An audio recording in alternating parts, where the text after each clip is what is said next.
Bien, saludo para todos.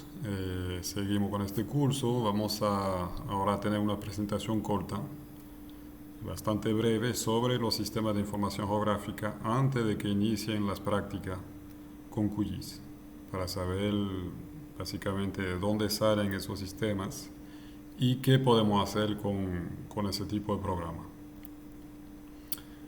Lo que vamos a ver son tres partes: la definición e historia de los sistemas de información geográfica, las bases de datos geográficas, que eso digamos que es la parte central de un sistema de información geográfica, la parte donde todas esas capas de información se organizan y se relacionan para nosotros poder hacer análisis. Y veremos los formatos de datos, que son numerosos. Un tema, como les había mencionado en la presentación anterior, un tema de gran interés con esos sistemas es que saben recibir todo tipo de datos que provienen de diferentes fuentes, puede ser de puntos GPS, imágenes satélite, etcétera, para pues presentar todas esas informaciones en el mismo visor, hacer análisis y hacer mapas. Los sistemas de información geográfica, entonces, son sistemas que permiten manejar, analizar y visualizar los datos geográficos.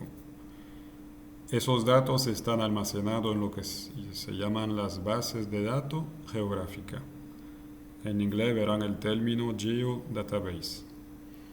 Para modelizar los elementos geográficos de un territorio, tratar de reproducir la ubicación de los elementos, los ríos, las vías con sus puentes, las parcelas agrícolas que están en la orilla del río, etcétera, etcétera. Y modelizar también la relación que hay entre esos elementos. Es decir, que, como les había comentado, dos parcelas agrícolas no pueden tener límite que se superponen, por ejemplo. También los ríos tienen, es decir, el flujo de agua tiene una sola dirección, de arriba hacia abajo. De nuevo, son cosas que nos parecen bastante obvias, pero tenemos que buscar la manera de que el programa entienda esas relaciones para poder analizar luego grandes conjuntos de datos. Lo que queremos es aprovechar la capacidad de procesamiento de la computadora para identificar situaciones sobre conjuntos de datos que pueden ser de millones de elementos. Esa base de datos geográfica entonces contiene informaciones y reglas de relaciones entre las informaciones. La topología es justamente eso, nos dice cómo se relaciona un elemento con el otro. ¿Cuáles son esas reglas de relacionamiento? Hay tipos principales, hay subtipos, es decir, subcategorías de elementos que dependen de una categoría principal. Y cada uno de esos elementos tiene reglas de comportamiento. Como les contaba con el río tiene una regla de comportamiento. Cuando hablamos de subtipo, pues podemos tomar el ejemplo de redes hídricas superficiales, que tienen diferentes niveles en función del caudal. Bien. La interfaz que tenemos en el sistema de información geográfica permite para el operador, el técnico, o decir nosotros, visualizar esas informaciones, analizarlas, modificar los datos, su simbología y producir análisis que vamos a presentar luego en forma de mapas. El gran interés del mapa es que en una sola imagen plasma muchas informaciones que son fáciles de interpretar visualmente, o producir estadística. Eso lo vamos a hacer con un conjunto de programas. Por ejemplo, AlpMap es la interfaz gráfica que típicamente se usa para procesar datos en planimetría, es decir, en 2 dimensiones.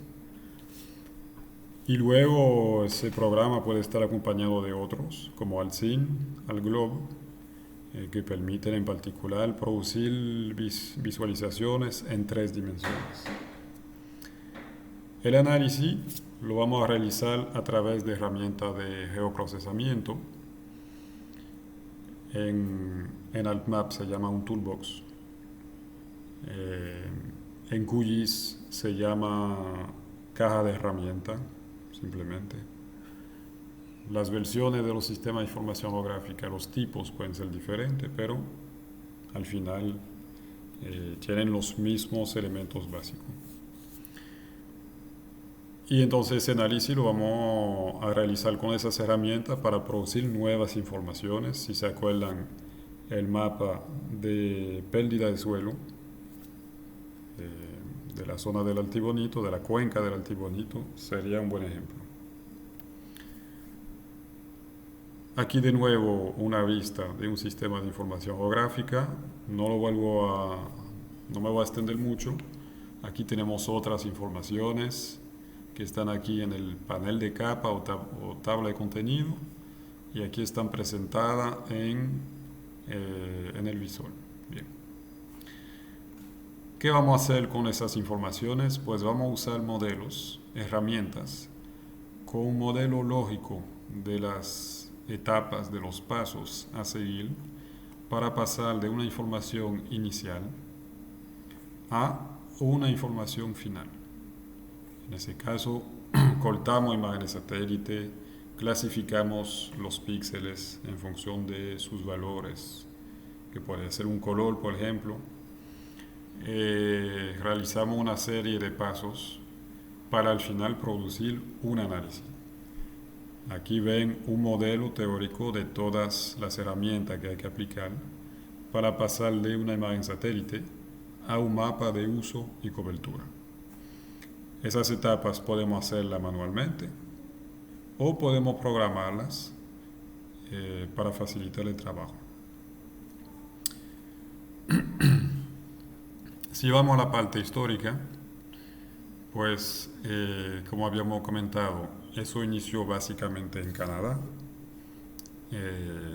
Se creó un sistema de información geográfico para manejar las informaciones sobre los recursos naturales, y lo que permitía inicialmente era superponer capas, hacer mediciones de distancia y digitalizar las informaciones. Digitalizar la información significa que tomamos, por ejemplo, una hoja topográfica que está en un papel impreso y le vamos a digitalizar esa información, es decir, la vamos a pasar a una información digital que puede ser procesada por la computadora.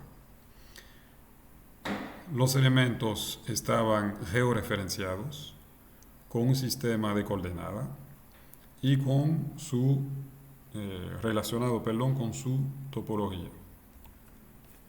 El sistema de coordenadas es muy importante que el sistema de información sea capaz de manejarlo, porque es la cuadrícula con la que la información inicialmente fue georreferenciada. Diferentes informaciones pueden haber sido georreferenciadas con diferentes cuadrículas. Por lo tanto, un trabajo del sistema de información geográfica es manejar esas informaciones y presentarlas todas en un mismo sistema de coordenada de referencia.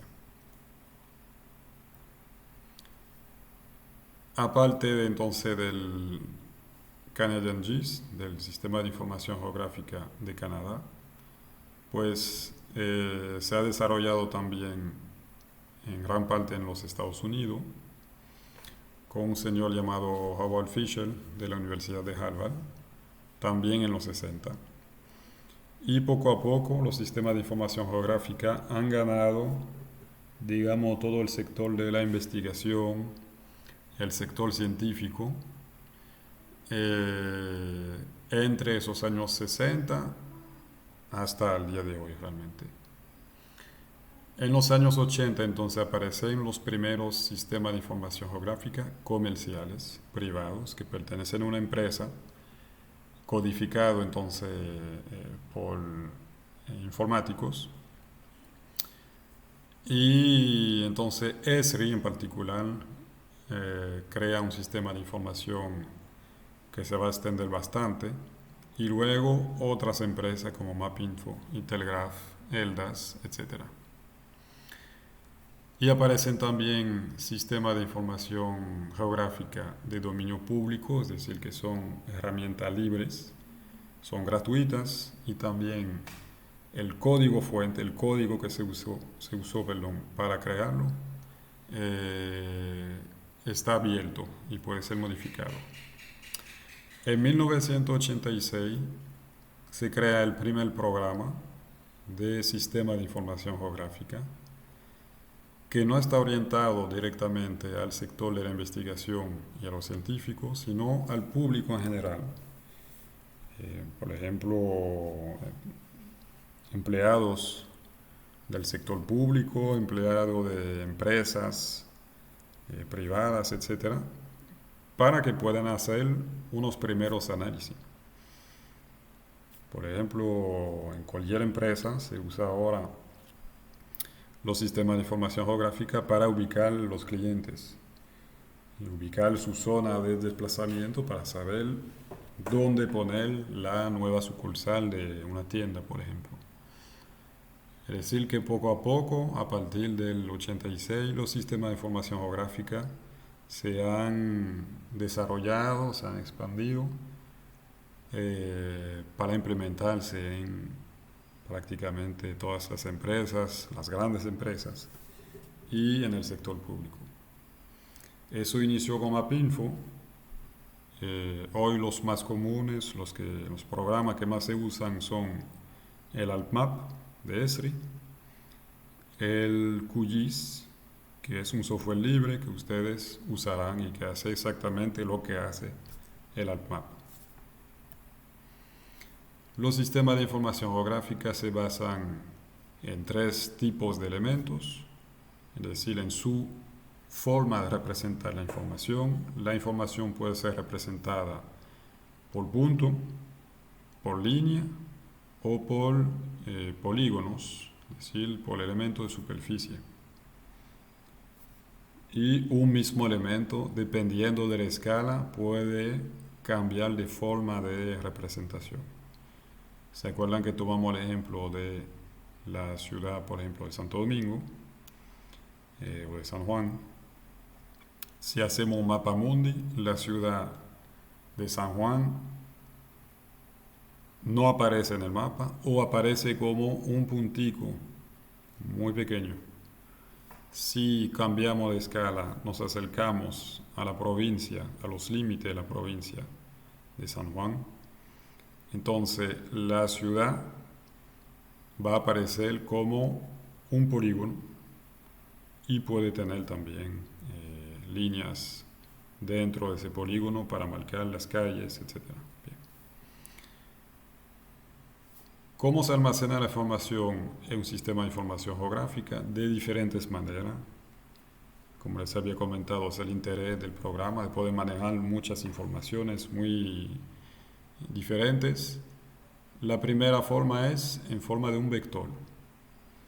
Un vector que es una información que puede ser de punto, de línea, de polígonos, que se guarda en memoria de forma matemática. Lo que guardamos es una fórmula matemática para representar la forma del objeto. Si es una línea que representa un río, esa línea puede tener curvas. Si es un polígono, puede tener también unos lados curvos, etc. Todo eso lo guardamos como una fórmula matemática. Verán que eso permite tener una mejor representación visualmente de la información. También puede ser almacenada como raster. Un raster es simplemente una imagen, una matriz de píxeles. Y cada píxel guarda un valor numérico. Es lo que típicamente se usa para foto aérea, para imágenes satélite, para modelo digital de terreno, es decir, un raster que contiene la altitud de cada punto del territorio. Tenemos también los TIN, que son redes irregulares de triángulos en inglés, que son triángulos que típicamente se usan para también representar el relieve, para enlazar puntos con sus altitudes y pasar de una nube de puntos sobre el territorio a una superficie continua.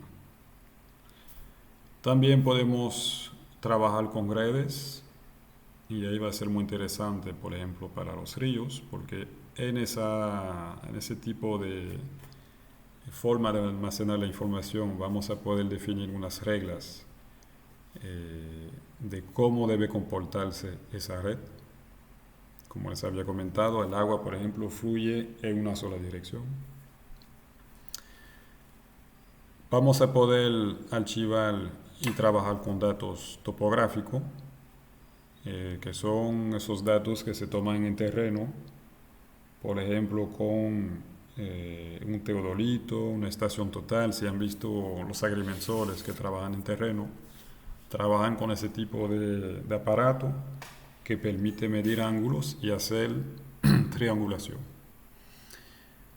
Podemos archivar también y trabajar con una biblioteca de direcciones, simplemente. ¿Cómo conectamos esas informaciones?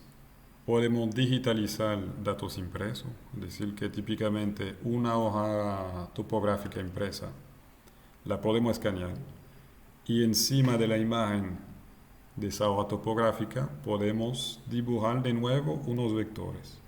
Dibujar los ríos, dibujar las carreteras, dibujar las parcelas, la zona urbana, etc. Podemos hacer mediciones en terreno con los sistemas de posicionamiento globales, como el receptor GPS. Han visto también ahora los agrimensores que trabajan mucho con GPS y GPS diferencial, es decir, con una estación fija y otro GPS que permite tomar la ubicación con una precisión al milímetro o milimétrica. Otros métodos topográficos, como les mencioné, estación total, etc. Podemos trabajar con datos que fueron tomados por sensores remotos, es decir, por la teledetección, un satélite con un sensor óptico, una cámara, un satélite con una antena radar. De eso hablaremos en la otra semana en la parte de teledetección. Un satélite que carga un láser, lo que se llama un LIDAR. Todos esos datos podemos procesarlo. Cada elemento de la base de datos geográfica tiene una representación geográfica y unos atributos que lo caracterizan. La tabla de atributos puede contener datos numéricos, que sean enteros, decimales, puede tener texto, puede tener fecha, etc. De eso hablamos en otra presentación. Aquí tenemos, por ejemplo, un archivo vectorial de plantaciones forestales. Esas plantaciones en terreno se van a ver como unos polígonos. Detrás de cada polígono tenemos esas informaciones. Un código de referencia, no son polígonos en este ejemplo, son puntos. El punto central de la parcela. O sea, ahí nos dice qué tipo de forma tenemos, son puntos, qué tipo de coordenada, las coordenadas que tiene, ahí son coordenadas proyectadas, y aquí el tipo. Puedo tener entonces informaciones numéricas, como estos campos, el campo feed, el campo este, el campo norte, o puedo tener información textual, aquí entramos un texto, plantación forestal. Yo podría también tener un campo que contiene fechas, etcétera, etcétera. Y vamos a definir las relaciones entre los elementos, la topología que mencioné ahorita. Vamos a poder definir también el dominio de los atributos, es decir, cuáles son los valores que puede aceptar tal y tal campo. Si vuelvo a este ejemplo, puedo limitar aquí, en este campo, el número de carácter que voy a entrar. O puedo limitar también las palabras que puedo entrar en este campo. Podría entrar plantación forestal o plantación agroforestal y ya, no permitir que el usuario entre otro tipo de información. Y vamos a definir también, como les decía, las reglas, por ejemplo, de las redes. En el caso de una red hídrica, de nuevo, la dirección de esa red hídrica y el hecho de que los valores siempre van aumentando de arriba hacia abajo. Cuando se junta un afluente con el río principal, los valores de caudal no pueden ir bajando después de la confluencia, más para abajo de la confluencia. Esa base de datos, porque es muy importante, porque nos permite relacionar los elementos y nos permite también consultar las informaciones rápidamente. De nuevo estamos manejando generalmente miles, millones de informaciones. Por eso necesitamos aquí un lenguaje que nos permite consultar la base de datos y extraer informaciones rápidamente. Para eso los sistemas de información geográfica se basan generalmente en el lenguaje SQL, que si ustedes han trabajado con base de datos, saben que es algo muy común para cualquier base de datos. Es un lenguaje creado en los años 70 que permite consultar información dentro de la base de datos. Para hacer esa consulta usamos unas palabras clave que se llaman operadores, como select, delete, update, etc., para realizar acciones sobre la base de datos.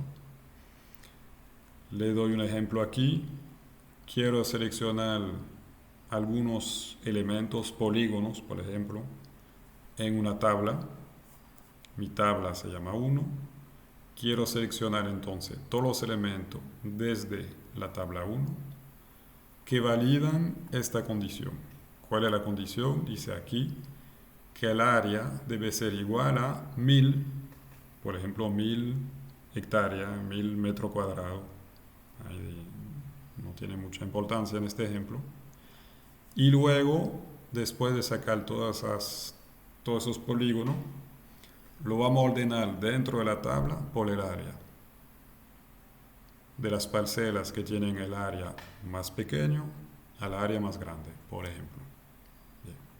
Entonces ustedes ven esas palabras clave, esos operadores, select, from, where, order by, que permiten consultar la base de datos y extraer solamente unas informaciones. Si le puedo dar un ejemplo, ustedes están haciendo un análisis, tienen una base de datos con las especies animales o vegetales y simplemente quieren extraer una o dos especies. Si empiezan a revisar la tabla de atributos, le va a tomar muchísimo tiempo. Simplemente elaboran una expresión con ese lenguaje SQL y extraen todos los polígonos que necesitan representar en su mapa. Lo mismo para un mapa de densidad en municipios. Si quieren trabajar solamente con los municipios de San Juan, pues lo primero que hacen es elaborar una expresión que les permite extraer esos polígonos del municipio para presentarlos en el mapa. Eso es algo que harán con QGIS rápidamente. De hecho, en esta primera práctica van a empezar a trabajar con esas expresiones. Aparte de eso, ¿qué aporta la base de datos geográfica? Nos permite hacer análisis geográfico, lo que no hacen normalmente las bases de datos.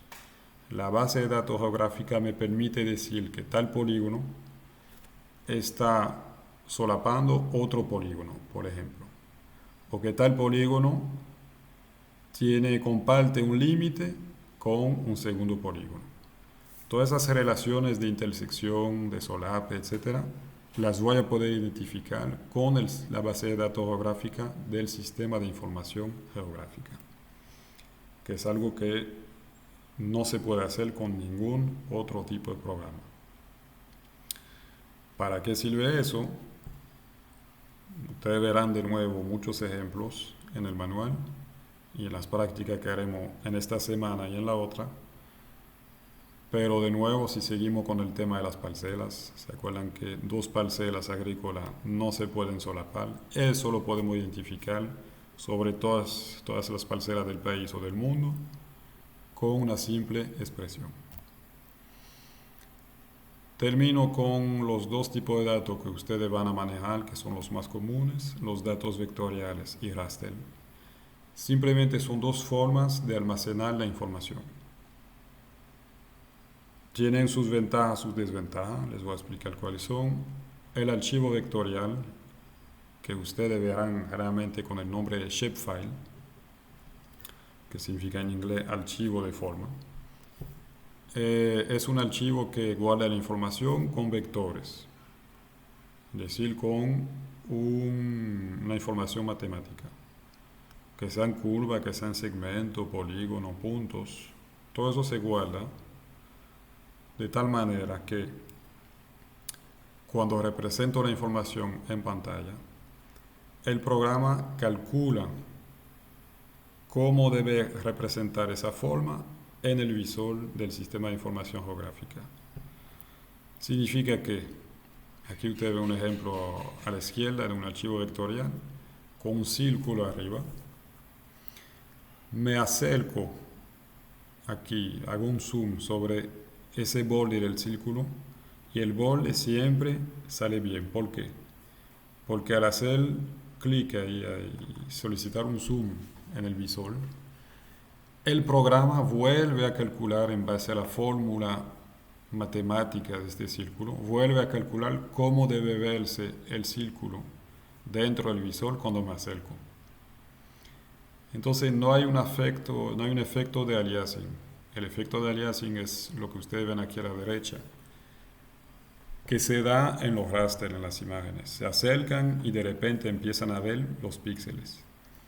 En un archivo vectorial nunca van a ver píxeles, lo que permite dar una imagen que de forma visual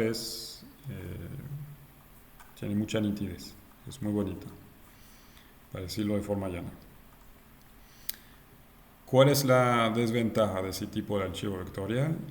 Es que cuantas veces me acerco, me muevo en el visor, la computadora tiene que calcular de nuevo cómo se va a proyectar la información en pantalla. Si tengo muchos vectores, si tengo muchos polígonos, por ejemplo, muchos círculos sobre el territorio, pues le va a tomar mucho tiempo presentar esa información. Obviamente estoy hablando de millones. Si tengo miles de polígonos, las computadoras modernas no tienen ningún problema con manejar esa cantidad de información. Pero si tengo millones, va a ser más complicado. El raster, entonces, es una matriz compuesta de píxeles. Se define por la cantidad de píxeles, por ejemplo, 300 líneas por 60 columnas, y por la profundidad, que es que es la variación de intensidad de sus colores. Voy a volver a explicar esa parte, pero la gran ventaja del raster es que los archivos pueden ser más pesados, pero le cuesta menos trabajo a la computadora proyectar esas informaciones en pantalla. La memoria RAM está menos solicitada, es decir que se va a ver con ese efecto de aliasing, pero puedo almacenar una gran cantidad de información y hacer análisis sobre muchas capas de informaciones sin que sea demasiado difícil para el procesador de la computadora. Entonces, típicamente cuando hacemos análisis espaciales complejos, lo hacemos con la información almacenada en forma de raster. También trabajarán con raster, no esta semana, sino la otra, y la siguiente también. El análisis que haremos para identificar las áreas que están pasando por una sequía en el país. Lo haremos con una imagen satélite y que es un raster, y terminaremos sacando también un raster de la sequía. Vuelvo aquí al tema de la profundidad, la cantidad de bits. Eso significa que una imagen puede almacenar la información de diferente manera. Cuando la imagen tiene una profundidad pobre, típicamente tiene un solo bit. Tiene dos valores posibles, 0 o 1, que podría ser, lo podríamos representar, por ejemplo, con esta rampa de color, negro o blanco. Es decir, que voy a tener poca variación posible, solamente dos, en los niveles, diferentes niveles que quiero presentar.